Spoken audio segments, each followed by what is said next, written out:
yo para poder escribir tengo que sentir una música, pero la música no está dada. Se va generando en la medida en que se escribe. Y cuando siento esa música, las palabras es como que se le suben arriba. Es en el cuerpo entero.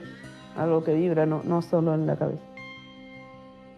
Gabriela Cabezón Cámara es autora de la novela La Virgen Cabeza, de las novelas Le viste la cara a Dios y Romance de la Negra Rubia. De las novelas gráficas y su despojo fue una muchedumbre y Bella, Le viste la cara a Dios, ilustradas por Iñaki Echeverría. Las aventuras de la China Iron es su última novela publicada. Estamos en la Sala del Tesoro de la Biblioteca Nacional. Vamos a conversar con Gabriela Cabezón Cámara. Un placer enorme, Gaby. ¿Cómo estás? Bien contenta de estar en esta hermosa sala con ustedes dos preciosos. Hola, Gaby. Vamos a hablar de literatura o de naturaleza o de todo. De lo que vaya saliendo. Ustedes tiren temas, yo les tiro y ustedes responden y así vamos. Así vamos. Vamos a hablar de las aventuras de la China Iron, pero quiero ir a ese momento en que te vas a Berkeley, a la Universidad de California.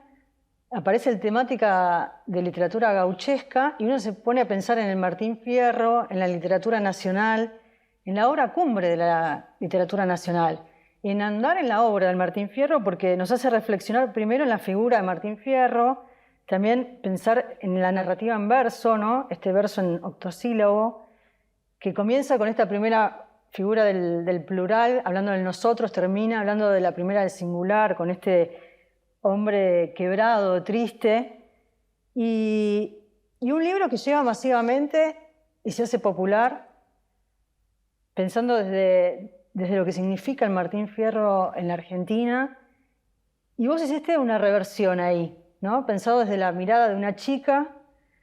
Pienso que si desde este punto de vista quisiste deconstruir esta literatura nacional para visibilizar otros mundos posibles también. No sé si yo quise deconstruir. Yo me puse a jugar amorosamente y alegremente. No fue que dije, ay, bueno, voy a desmontar todo lo que hay ahí en el Martín Fierro, además de un hermosísimo texto. Puse a jugar. Cuando surgió la idea, cuando se me ocurrió esto, ay, qué lindo este mundo, contando desde el punto de vista de una chica, lo que me dio es mucha alegría. Entonces, como que lo que me pasó mientras trataba de relatar ese mundo desde este punto de vista de una chica joven, muy joven, lo que sentía era mucha alegría. Y no es que no me daba cuenta de que si te metes con Martín Fierro, te metes con una rama, no decir una rama, con un tronco muy importante del pequeño bosque de la literatura argentina, porque aparte es un tronco que arranca 1806, 1807, digamos que más o menos con la Argentina, y no se agota nunca. O sea, lo que yo escribí no es la primera reversión de Martín Fierro y no va a ser la última ni en pedo. Va a ser así, es nuestra materia mítica. O sea, si algo tiene interesante Martín Fierro, tiene muchísimas cosas interesantes, pero una es que alcanzó ese grado de popularidad que ya hace que se lo considere parte de la lengua de los argentinos. O sea, alguien te puede decir que al hombre que lo desvela una pena extraordinaria y no saber que está citando a Hernández. O mucho más te puede decir Los hermanos sean unidos, o mucho más te puede decir Hacete amigo del juez. Entonces, me parece que es un libro que está metido en mucho más que la literatura argentina, porque el habla de los argentinos es muchísimo más que la literatura argentina, muchísimo más, ¿no? Siempre la oralidad es mucho más. La escritura es una cosita así, un universo gigantesco y todavía más vivo y más dinámico y más sin patrón, que es el de la lengua oral, ¿no? El del habla. Y Fierro está metido ahí.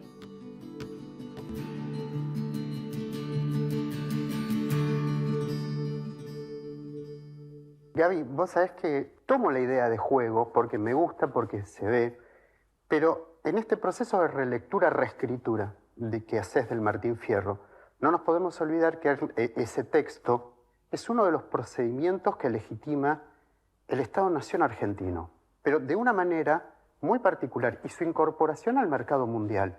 ¿Cómo? De una manera que las consecuencias llegan hasta nuestros días, si pensamos en el ecocidio que vivimos. Por un lado, el modelo agroextractivista, y eso es lo que está legitimando el Martín Fierro. El pausaje del gaucho errante, libre, convertido en peón, sometido, subalternizado, como dice el libro, de larvas a trabajadores. Lo que también de alguna manera se evidencia en las aventuras de la China Iron, jugando con esta idea de la tradición, es que si nos hicieron creer que había una civilización y barbarie, la barbarie a veces está mucho más del lado de lo que se llamó la civilización, y cómo los discursos estatales esconden tanta violencia, violencia que también está en la China, en las aventuras, pero también es luminosa, es muy luminosa la novela. Entonces jugás, si bien jugás, también denunciás. Bueno, vos fíjate que Martín Fierro termina como justificando un orden de cosas. Termina haciendo una división entre civilización y barbarie muy tradicional, una división colonial, ¿no? De civilización y barbarie, pero no arranca así. De hecho, la primera parte de Martín Fierro es una gloria, no solo por su contenido ideológico, digamos, sino porque es una gloria como texto. La segunda es ideológica y textualmente bastante mala. Pero la primera es una gloria. Y ahí, esa conversión del gaucho libre en peón está narrada en toda su brutal injusticia, en su crudelísima falta de toda ley que no sea la del más fuerte. De hecho, la ilusión de una salida es el indio. Ahí es donde van a ser felices Y Fierro y Cruz. terminan robándose el ganado. Ojo, cuando se van al desierto entre comillas, significante que esté desierto, lo que está habitado, se roban una tropilla. No, antes de haber amasijado un buen par de milicos. Obviamente. Todo con orden, con un orden sensato. Claro, exactamente. Entonces, me parece que ese libro tiene muchísimas contradicciones. No es sencillamente un programa político, es un programa político. Y es mucho más que eso. Entonces, me parece que ahí hay algo muy interesante que pasa muchas veces con la literatura, ¿no? Si me voy de tema, después recordame que volvemos, ¿eh? Hay algo que me parece que es muy interesante que pasa con la literatura y calculo que pasa con cualquier cosa creativa que esté haciendo una persona. Que es que cuando vos estás escribiendo, imagino que pintando o que filmando o tocando la guitarra o el tambor o lo que sea que hagas, hay un momento en que tu yo baja mucho, cae. El único modo de poder crear algo es corriéndose uno, es lograr una concentración en la que vos no estés en primer plano. Yo calculo que a Hernández le pasó también eso, se le fue algo de cálculo. Eso que se le escapó hace de Martín Fierro un gran libro, ¿no?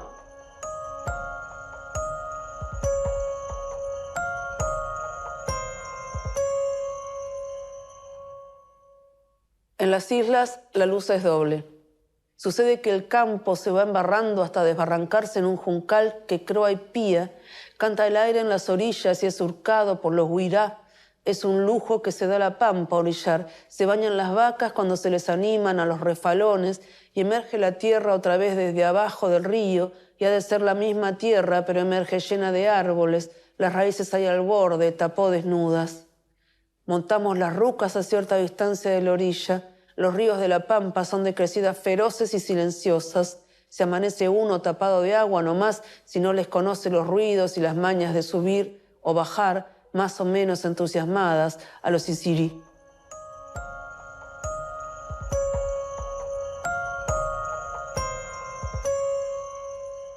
Voy a tomar una palabra que dijo Gastón.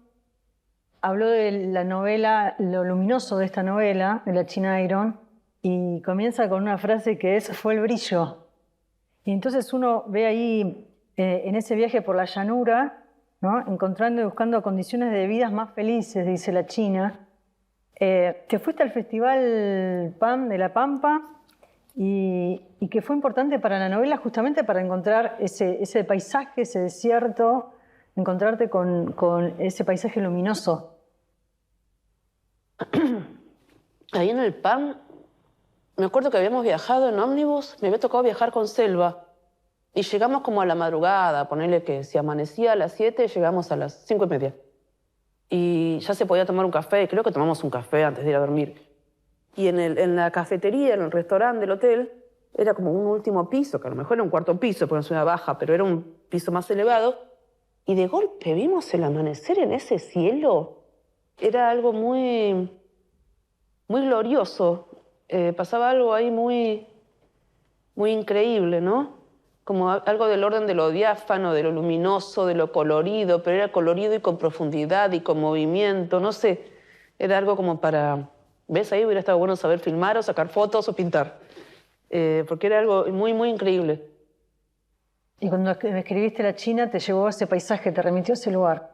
Uno piensa también en Saer, ¿no? Sí, también. De hecho, igual yo ya tenía alguna experiencia del campo argentino, como tenemos todo, aunque sea cuando vas a Mar del Plata, porque lo ves por los costados de la ruta o del tren.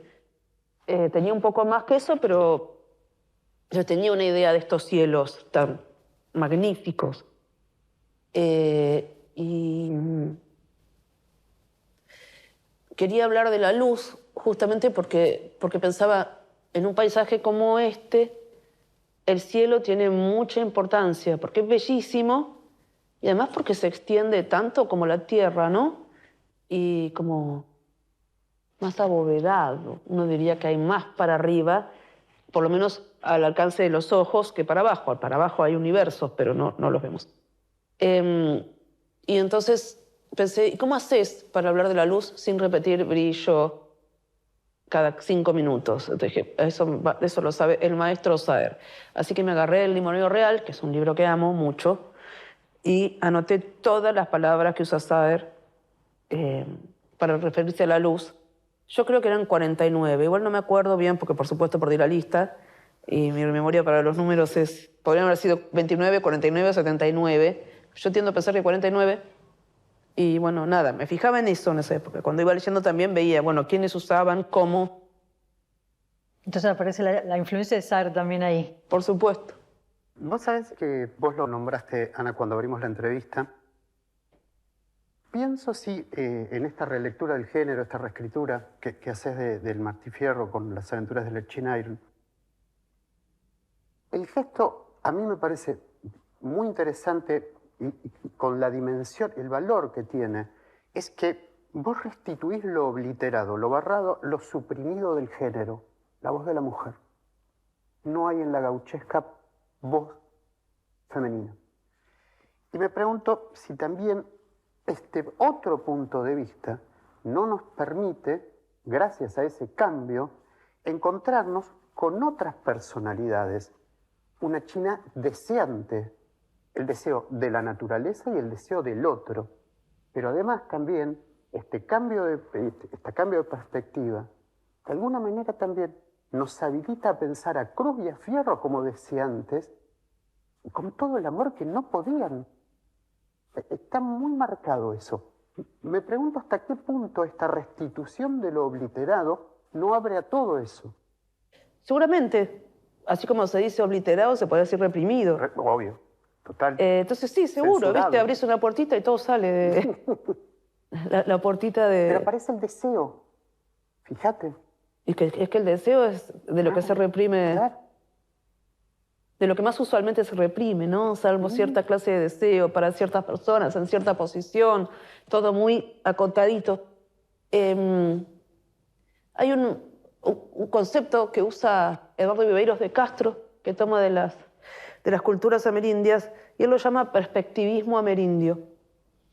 Y este señor, que es un antropólogo de Brasil, que ha estudiado a las culturas amerindias hace décadas, y es como un monstruo ahí en la antropología, es un señor importante en su disciplina, dice que lo que hay en las culturas amerindias, y él se anima, porque es guapo, a hacer una proyección de Tierra del Fuego hasta Alaska, es una noción de mundo que en realidad es muchos mundos. O sea, ellos, los indios, las culturas indígenas, encuentran en cada ser vivo una perspectiva. Una perspectiva, lo que construye es mundo. Entonces, el mundo está compuesto por un montón de mundos. Pero tiene perspectiva un ser humano, y también tiene perspectiva un jaguar, y también tiene perspectiva un sapito, y también tiene perspectiva un árbol. Una perspectiva que es una posición, en este caso en la selva, una posición determinada en la cadena trófica, intenciones, intereses, y en base a eso una construcción de mundo, ¿no? Entonces, a lo mejor podríamos pensar también esto que piensan las culturas amerindias es muy revolucionario, porque corta toda esta cultura de la alienación cartesiana, occidental, europea, que nos han traído de los barcos, para usar una frase cara a nuestra idiosincrasia. Pero podemos pensar que, por supuesto, cada perspectiva construye un mundo. Entonces, claro, cada perspectiva abre y cierra mundos. Entonces creo que sí, que claro, que tenés razón.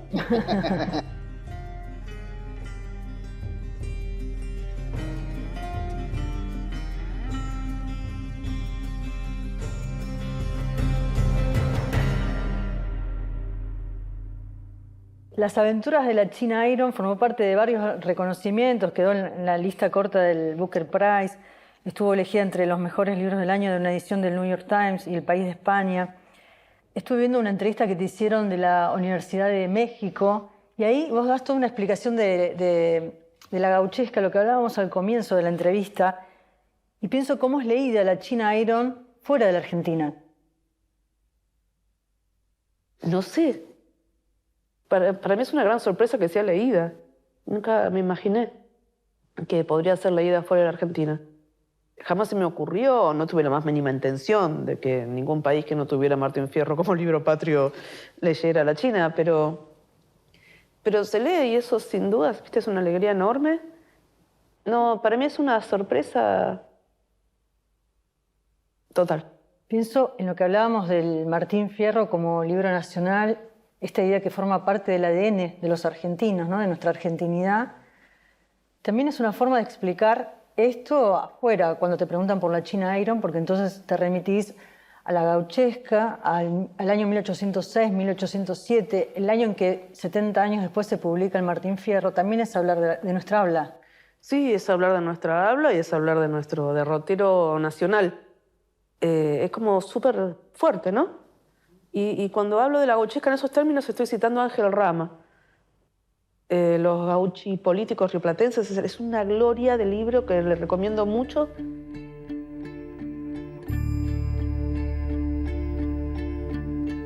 Quiero hablar de la traducción. Ahí la China dice todas las palabras en 2 lenguas. Esta China que se va, que huye de Fierro, deja a sus 2 hijos y se va con Liz en esta carreta por el desierto.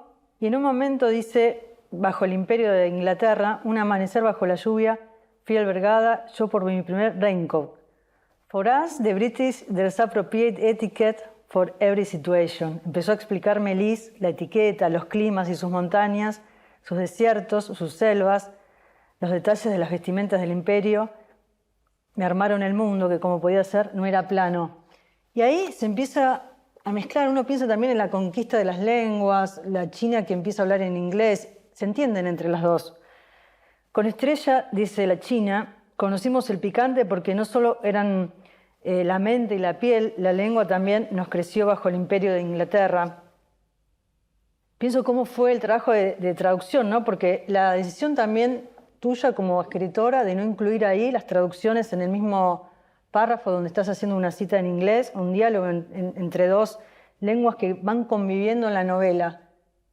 ¿Por qué y cómo tomaste esa decisión también? Me parece que a todos nos mandan inglés, a casi todos. Y a los que no nos mandan lo pone en Google, el traductor de Google, y en 2 minutos lo tenés. Más jodido fue sostener las frases en guaraní que aparecen después. O en mapudungún, que no nos mandan a estudiar y que debieran mandarnos. Vamos a luchar por una educación, para una nación con muchas lenguas. Pero, bueno, nada, qué sé yo. Me parece que en el caso del inglés es la lengua del imperio, ¿viste? Es como si le preguntaras a un galo del siglo III, no, vamos a poner un poco más adelante, 5, ¿por qué incluye partes en latín y no las traduce? Y porque nos mandan todos a saber latín. Alguna cazamos, un poco de esa lengua conocemos, justamente porque es el imperio. Mira, con respecto a esto que vos estás diciendo y lo que están hablando, yo sumo esto, mira. Este juego que vos decías que era las aventuras de la China, esta mezcla de jugar con los lenguajes y el lazo que se crea a partir de ese juego con los lenguajes. Esto que vos decís, aparece el guaraní, el mapudungún, el inglés, la recreación del habla popular, el habla del letrado. Y éramos un coro de lenguas distintas, iguales y diferentes como lo que decíamos. Lo mismo y sin embargo incomprensible hasta el momento de decirlas juntas. No hay subalternidades. Están compartiendo, habitando, jugando con esos lenguajes. Nos balanceábamos cantando en las 2 lenguas y en esa que inventábamos los 3. Porque en ese juego también creamos una nueva lengua. Ganas de que algo suceda de esa manera alguna vez, ¿no? A veces pasa. Viste que hay encuentros, cuando sentís Totalmente. encuentros que son sin subalternidades, claro. También son sin alternidades. Y en una libertad de lenguaje, y también pienso en esta libertad sexual también, ¿no? Claro, Que se da todo como en un mismo juego. Y ¿hay libertad o no hay? Te dejan hablar, pero no te dejan garchar. Y lo digo así para que rime ar, no por guaranga.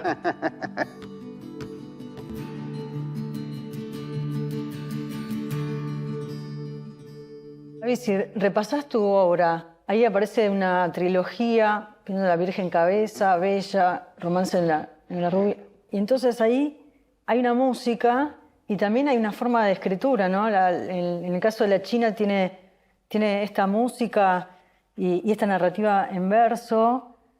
En el trabajo de campo, la China dice el diamante de Lis, no sé si la Vía Láctea terminaba o empezaba ahí en sus manos, se desarrollaba de su dedo mayor al cielo pampa, con mucha poesía.